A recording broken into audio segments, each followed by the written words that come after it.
পৃথিবীর কোন শক্তি, কোন ন্যাটো, কোন ইউনাইটেড নেশনস, কোন ইউরোপিয়ান ইউনিয়ন, কোন IMF, কোন ওয়ার্ল্ড ব্যাংক, কোন সাম্রাজ্যবাদী শক্তি এই ভবিষ্যৎবাণীকে ঠেকাতে পারবে না।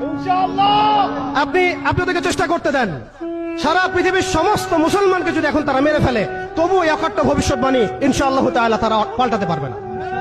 এটা আমাদের আশার জায়গা। এটাই হচ্ছে চূড়ান্ত বিজয়। এবং ঈসা আলাইহিস সালামের হাতে আগামী 40 বছর, লিখে রাখেন আপনারা, এরপরের 40 বছর ওই বাইতুল মুকাদ্দাস থেকেই সারা বিশ্বে ইসলামী খিলাফা কায়েম হবে ইনশাআল্লাহ। যে খিলাফা শব্দটা এখন রাজনৈতিক ভাবে আপনারা নিতে পারেন না, হজম করতে পারেন না। আমি জানি আপনারা জানেন না, অনেকেই এটা অজ্ঞতার কারণেও হতে পারে, তারা হয়তো জানেন না, আমরা জানাতে এসেছি। এই যে খিলাফা শব্দটা তারা নিতে পারে না, এই খিলাফাই হবে পৃথিবীর শেষ শাসন ইনশাআল্লাহ তাআলা।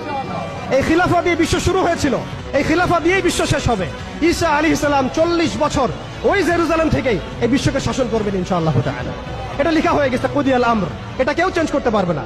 এখন মাঝখানের এই সময়টুকুতে জায়নিস্ট আসলে কি করেছে এবং আমরা কোন কোন জায়গায় পিছিয়ে গেছি এবং আমাদের করণীয় কি হতে পারে, এটা আমি অল্প কথায় শেষ করে দিব। এক কথায় দেখুন, জায়নিস্ট মুভমেন্ট গঠন করার পরে তারা সর্বপ্রথম, ভালো করে খেয়াল করেন, তারা সর্বপ্রথম একটা ঐক্যবদ্ধ প্ল্যাটফর্ম এনেছে। আমরা দেখেন সারা বিশ্বে এখন পর্যন্ত মুসলিমরা একটা ঐক্যবদ্ধ প্ল্যাটফর্ম করতে পারি নাই। তারা ঐক্যবদ্ধ একটা প্ল্যাটফর্ম করেছে এবং সেই প্ল্যাটফর্মকে কেন্দ্র করে তারা সবার আগে খিলাফত ব্যবস্থাকে ধ্বংস করেছে, অটোম্যানদেরকে